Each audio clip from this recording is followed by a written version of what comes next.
Baik, terima kasih Kak Priska Ginting. Ternyata guru Ginting ya. Woi, kalau Iya. Bung Ginting ini sudah edak saya ya. Eda ya, Iya. Bu. Iya, iya, betul. Karena yang di rumah itu si Marmata gitu, sama-sama Parna ya. Iya. Itu orang. Iya. Baik. Kami akan pada kali ini saya dan Bu Seri akan membahas tentang kecacingan, Kak Priska. Iya, benar. Nah, Iya, walaupun wajar udah sering kan Kak, tapi ada aja terus kecacingannya. Iya. Iya. benar. Jadi topik kecacingan ini biasanya kan kitanya itu berpikir pada anak-anak gitu ya, dan memang pada anak-anak pada dasarnya gitu. Cuman bisa aja itu kemungkinan dialami oleh orang dewasa ya. Kalau misalkan orang dewasa tersebut tidak menjaga kebersihan intinya. Jadi kita awali dengan apa sebenarnya kecacingan gitu ya kan Kak. Kecacingan itu adalah infeksi pada manusia yang disebabkan oleh parasit cacing. Nah, ini biasanya terutama yang diserang itu adalah saluran pencernaan. Nah, penyakit ini penyebabnya sebenarnya apa sih penyebabnya? Penyebabnya itu adalah kebersihan lingkungan yang buruk. Nah, jadi dia tidak memperhatikan kebersihan. Kemudian kebiasaan hidup yang kurang bersih.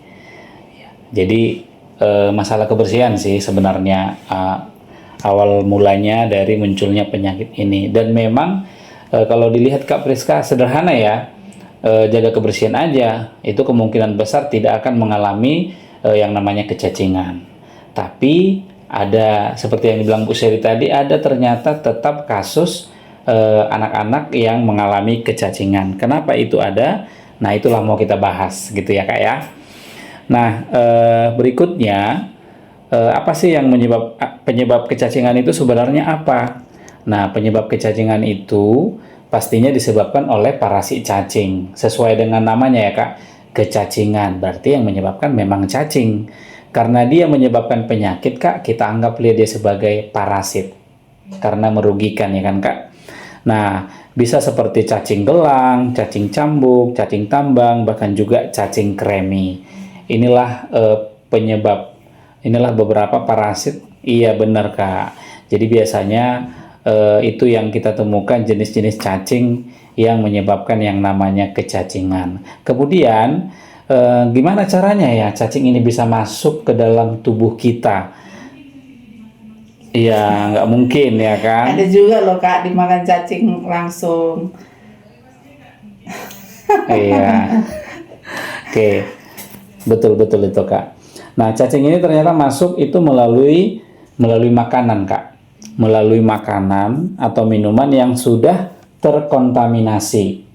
Terkontaminasi maksudnya di dalam makanan itu ternyata sudah ada telur cacing, sudah ada larva cacing, bahkan sudah ada cacingnya. Kan gitu ya, mau dia dewasa atau muda. Nah, melalui makanan minuman ini itu bisa masuk ke tubuh anak-anak biasanya.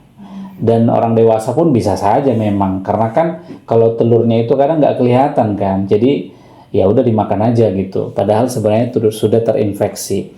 Kemudian bisa juga melalui kontak langsung Kak dengan tanah. Nah, jadi kalau tanahnya sudah terkontaminasi dengan telur-telur cacing atau cacing yang di situ, nah anak-anak kan biasanya suka main tanah. Tapi tidak semua juga tanah kecacingan ya Pak ya? Iya, tidak semua. Ini ceritanya sudah memang tanahnya terkontaminasi oleh cacing tadi, dari situlah dia masuk ke tubuh si anak tersebut. Nah, tanpa disadari itu ya. Kadang-kadang kan memang anak-anak sering bermain di tanah lalu masuk tangan jari ke mulut gitu ya. Jadi iya kuku panjang tersimpan di situ.